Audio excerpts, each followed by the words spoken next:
Online Bangla channel পক্ষ থেকে সবাইকে স্বাগতম। তো আপনাদের সবাইকে শুভেচ্ছা জানিয়ে আজকে টিপসটা নিয়ে হাজির হয়েছি। তো টিপস বলতে আপনাদের এটা লাইভ নিয়ে আপনাদের লাইভ আমাদের সফরের জন্য একটা খুব গুরুত্বপূর্ণ জিনিস নিয়ে হাজির হয়েছি। তো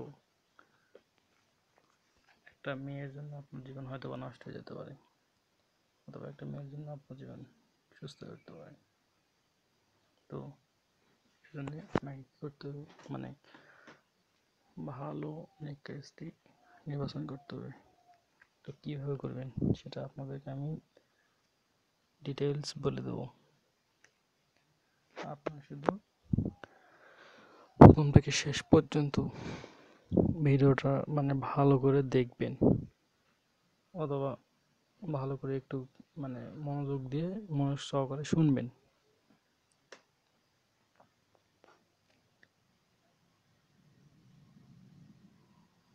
তো চলুন আপনাদেরকে আমি বিস্তারিত বিষয়টা বলি। নেককার স্ত্রী নির্বাচন আজকের বিষয়। তো হযরত আবু হুরায়রা রাদিয়াল্লাহু আনহু থেকে বর্ণিত আছে যে হযরত রাসূলুল্লাহ সাল্লাল্লাহু আলাইহি ওয়াসাল্লাম ইরশাদ করেছেন, চারটি জিনিসের ভিত্তিতে মেয়েদের বিয়ে হয়ে থাকে: তার সম্পদের জন্য, বংশ মর্যাদার জন্য, রূপের জন্য ও দীনদারির জন্য।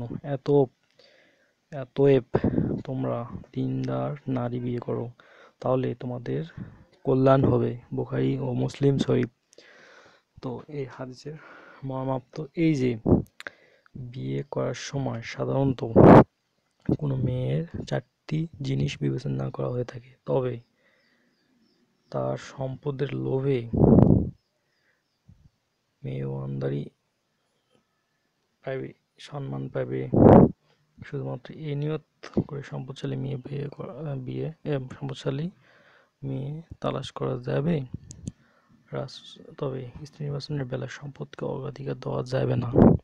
হযরত রাসূলুল্লাহ সাল্লাল্লাহু আলাইহি ওয়াসাল্লাম বলেছেন, স্ত্রী নির্বাচনের বেলায় তার দীনদারি ও পরহেজগারিকে অগ্রাধিকার দিবে। যদিও পাত্র-পাত্রীদের বংশ মর্যাদা নিয়ে একটা চিন্তা ভাবনা করার রীতি আমাদের দেশে আছে, কারণ মানুষের বংশগত ঐতিহ্যের পরিচয় পুরুষ ও নারীর স্বাস্থ্য, গুণ, চরিত্র, কথাবার্তার ধরন, আচার-ব্যবহার, আদব-কায়দা এই সব তার বংশগত ঐতিহ্যের উপর অনেকখানি নির্ভরশীল।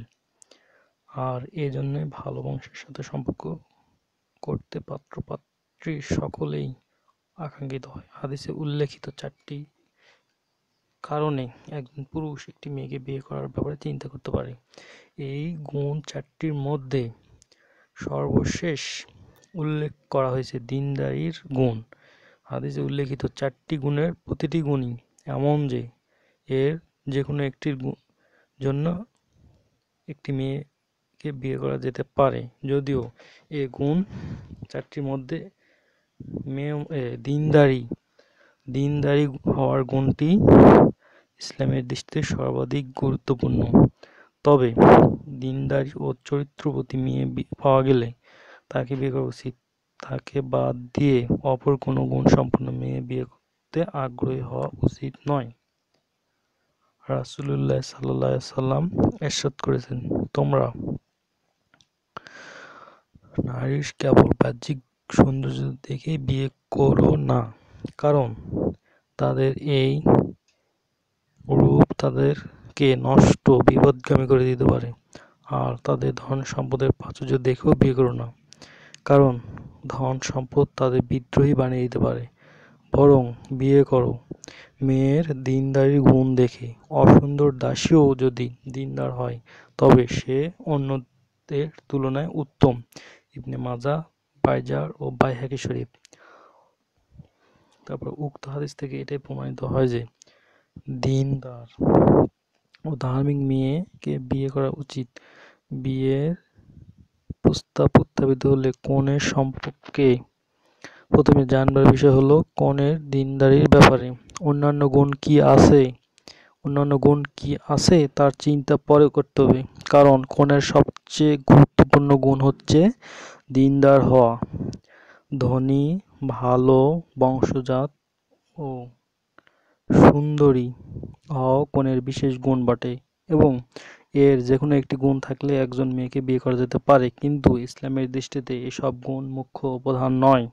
হযরত রাসূলুল্লাহ সাল্লাল্লাহু আলাইহি ওয়াসাল্লাম এর নির্দেশ অনুযায়ী কেবল ধন-সম্পদ, বংশমর্যাদা, রূপ ও সৌন্দর্যের কারণে একটি মেয়ে বিয়ে করা উচিত নয়। সবচাইতে বেশি অগ্রাধিকারযোগ্য গুণ হচ্ছে কনের দিনদারি। অন্যত্র রাসূলুল্লাহ সাল্লাল্লাহু আলাইহি সাল্লাম ইরশাদ করেছেন, দুনিয়ার সব জিনিসই ভোগ্য ও ব্যবহারের সামগ্রী, আর সবচেয়ে উত্তম সামগ্রী হচ্ছে নেক চরিত্রের স্ত্রী। মুসনাদে আহমদ উল্লেখিত হাদিস থেকে স্পষ্ট বোঝা যাচ্ছে যে ইসলামের দৃষ্টিতে দিনদারি ও উন্নত মর্যাদার চরিত্রই হচ্ছে মানুষের শ্রেষ্ঠ গুণ। অন্য কোনো গুণ এমন নয় যার দরুন কোনো লোক অপরের তুলনায় শ্রেষ্ঠ প্রমাণিত হতে পারে। বস্তুত রূপ, সৌন্দর্য ও ধন-সম্পদ যেমন স্থায়ী নয়, তেমনি দাম্পত্য জীবনে অনেক ক্ষেত্রে এর রূপ, সৌন্দর্য, ধন-সম্পদ পারিবারিক জীবনে অনেক তিক্ততা ও মনোমালিন্যের সৃষ্টি করে থাকে। সুন্দরী রূপসী নারীদের মধ্যে, বিশেষত যাদের রূপ সৌন্দর্য ছাড়া অন্য কোনো মহৎ গুণ নেই, তাদের ক্ষেত্রে অনেক সময় তাদের সুন্দরের অহংকারের ফলে তারা স্বামীর কাছে নতি স্বীকার করতে বা তার প্রতি নমনীয় হতে কখনোই প্রস্তুত হয় না, আর পরবর্তীতে এই রূপই হয় তাদের ধ্বংসের কারণ। ধন মালের প্রাচুর্য তেমনি নারী জীবনে ধ্বংস টেনে আনতে পারে। যে স্ত্রী নিজে বা তার পিতা বিপুল ধন সম্পদের মালিক, তার মনে স্বাভাবিকভাবে একটা অহংকার ও বড়ত্বের ভাব থাকে।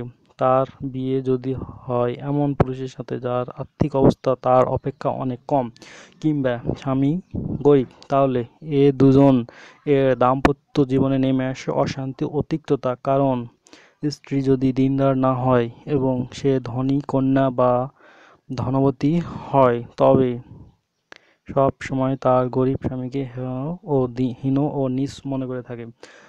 তার ফলে স্বামী নিজেকে তার স্ত্রীর কাছে অপমানিত ও লাঞ্ছিত মনে করে, আর এই ধরনের স্বামী স্ত্রীর দাম্পত্য জীবনে সুখ শান্তি কোনোদিনই থাকে না।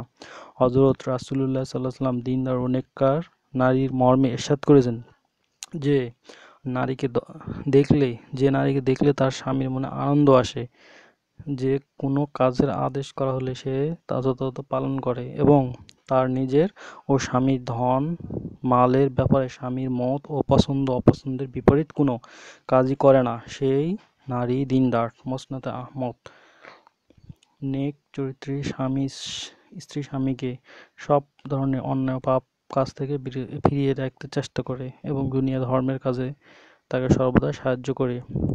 সে তার স্বামীর জন্য সর্বাবস্থায় কল্যাণ কামনা করে। যদি দিনদারি ও নেককারের সঙ্গে অন্য বৈশিষ্ট্যগুলো বিদ্যমান থাকে তবে খুব ভালো। পাত্রীর দীনী বৈশিষ্ট্যের প্রতি লক্ষ্য না রেখে বা না করে শুধুমাত্র রূপ, লাবণ্য, ধন সম্পদের কারণে বিয়ে করা ঈমানদারদের জন্য সঙ্গত নয়।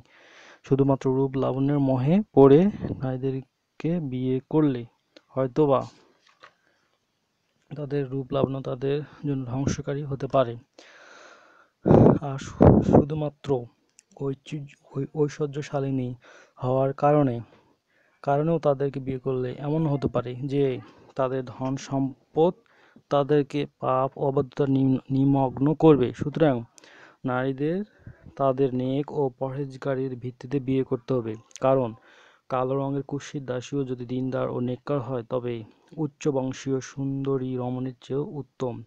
তাছাড়া হযরত রাসূলুল্লাহ সাল্লাল্লাহু আলাইহি ওয়াসাল্লাম ইরশাদ করেছেন, তোমাদের যখন এমন কোনো লোক বিয়ের পয়গাম নিয়ে আসে যা দিনদার ও চরিত্র সম্পর্কে তোমরা সন্তুষ্ট, তাহলে তার সঙ্গে বিয়ে দিয়ে দাও।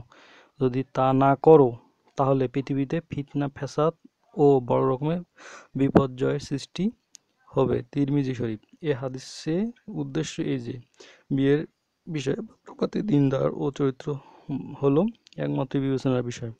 যদি বিয়ের ব্যাপারে দিনদারি ও চরিত্রের প্রশ্নকে উপেক্ষা করে শুধু ধন সম্পদ ও মর্যাদাকে উপলক্ষ করে বিয়ে করা হয়, তাহলে মুসলিম সমাজের চরম অকল্যাণ ও মারাত্মক বিপর্যয় দেখা দিবে। কারণ যারা বিশেষ করে ধন সম্পদের লোভী ও ভোগবাদী, তাদের দৃষ্টিতে দিনদারির কোনো গুরুত্ব বা মূল্য নেই। এমন অবস্থায় তাদের দ্বারা ধর্মের উন্নতি ও বুদ্ধির চিন্তা কি করে করা যেতে পারে? এমন অবস্থাকেই রাসূলুল্লাহ সাল্লাল্লাহু আলাইহি ওয়াসাল্লাম ফিতনা, ফ্যাসাদ ও বিপর্যয় রূপে অভিহিত করেছেন।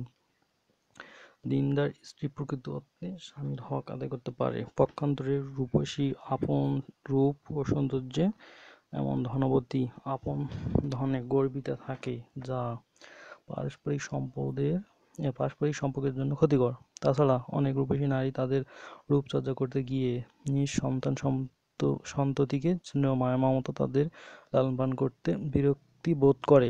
এমনই রূপচর্চা ও বিলাসিতায় স্বামীর সম্পদ বিনষ্ট করতে বিন্দুমাত্র সতর্ক হয় না। শিশু জন্মের পর থেকে পরে থাকে শিশু জন্মের পরে থাকে অসহায়, মায়ের যত্ন ও পরিচর্যার প্রয়োজন থাকে তার, আর মা বিরক্ত বোধ করে তার পরিচর্যা করতে বা বুকের দুধ খাওয়াতে, কোলে নিতে, আদর করতে। অথচ এই আদর যত্নের মধ্যেই গড়ে ওঠে মা ও শিশুর একটা গাঢ় মানসিক বন্ধন। তো যদি আপনাদের এই নেককার স্ত্রী নির্বাচন বিষয়ে যদি আমার ক্ষুদ্র বক্তব্যটি যদি ভালো লাগে, তাহলে লাইক, কমেন্ট, শেয়ার করতে ভুলবেন না। তো আপনাদের যদি কোনো মতামত থাকে কমেন্ট বক্সে জানাতে পারেন। আর ভবিষ্যতে যদি এরকম আরও কিছু ইসলামী বিষয় জ্ঞান জানতে চান বা কোনো কিছু বিষয় জানতে চান, তো অবশ্যই কমেন্ট বক্সে জানাবেন। আমি আপনাদেরকে ভিডিওতে বিস্তারিতভাবে বলার চেষ্টা করব ইনশাল্লাহ। আল্লাহ হাফেজ।